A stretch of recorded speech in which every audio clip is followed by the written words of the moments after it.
let's have a look at heat of reaction and how we measure it. So the heat of reaction, which is often called Q, is the heat that's either liberated or absorbed when a chemical reaction occurs. It's given the units kilojoules per mole, although it could be joules per mole, and that is either as a measure of one of the products or one of the reactants. If we have this reaction, we have nitrogen gas plus 3 moles of hydrogen gas gives us 2 moles of ammonia gas. Q in this case is equal to 92 kilojoules liberated per mole of nitrogen.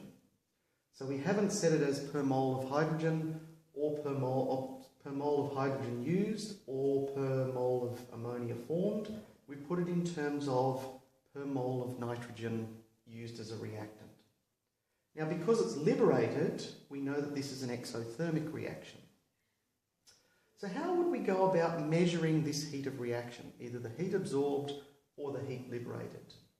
Well, we can set up an experiment, as I've done on the bottom of this board, where in one beaker we have 0.0404 moles of barium hydroxide, and that's sitting at 20.3 degrees. In a second beaker, we have 0.0808 moles of nitric acid, and that's also at 20.3 degrees. Now, our reaction between these two, reaction to completion, would be 1 mole of barium hydroxide plus 2 moles of nitric acid gives us 1 mole of barium nitrate, and that should be a 2 there, plus 2 moles of water. And this reaction is an exothermic reaction, so we've put our energy on this side. But what we're going to do is put these two together and measure the final temperature. And if we do that, we find that we've got a total volume of 300 mils, and our final temperature has gone from 20.3 degrees to 23.7 degrees. So what's happened?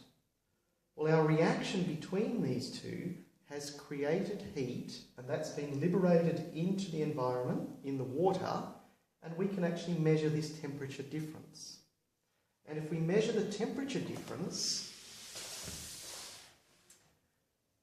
we can actually calculate how much heat has been liberated by that reaction. So if we remember back, the amount of heat released is equal to Q, and previously we looked at an equation for Q where it equals m, the mass of our substance, times the specific heat of that substance, times the temperature differential. So we said that our water started at 20.3 degrees and our final temperature for the water was 23.7. So we know now with this temperature differential that we can calculate Q. We need two other things though. We need to know the final mass of the water, because it's the water that's heating up. In this case we had 300 mils. We'll assume it's 1 gram per mil, even though it'll be slightly denser. For the purpose of this, we can assume that it's 1 gram per mil. So 300 mils equates to 300 grams of water. We also know the specific heat of water as 4.18 joules per Kelvin per gram of water. So in other words, for every gram of water, and we want to raise it by 1 degree, it's going to take 4.18 joules.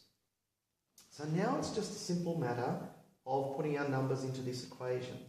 So our 300 grams, our 4.18, now we can either do it in Kelvin or degrees C. I like to convert to Kelvin because I like the absolute temperature scale. So we get our final temperature minus our initial temperature. And if we calculate this, this set of numbers, we get 4,284 joules. What does this number tell us?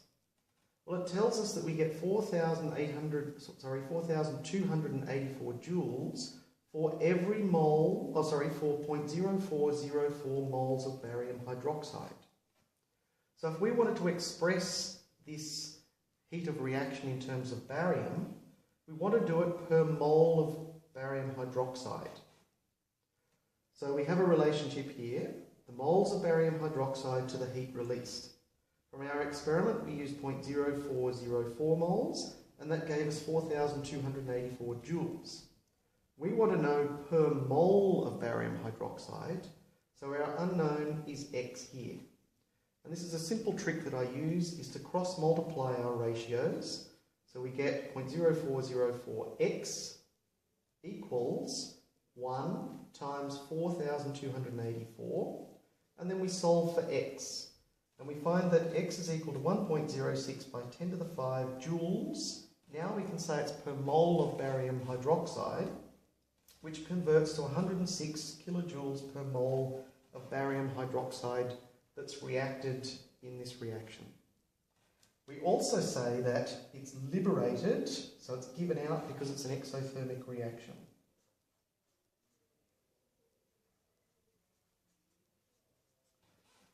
So what we've done in this process, we've got the reaction going, we've put it into water, and our water is used as a measure for absorbing the energy of the reaction.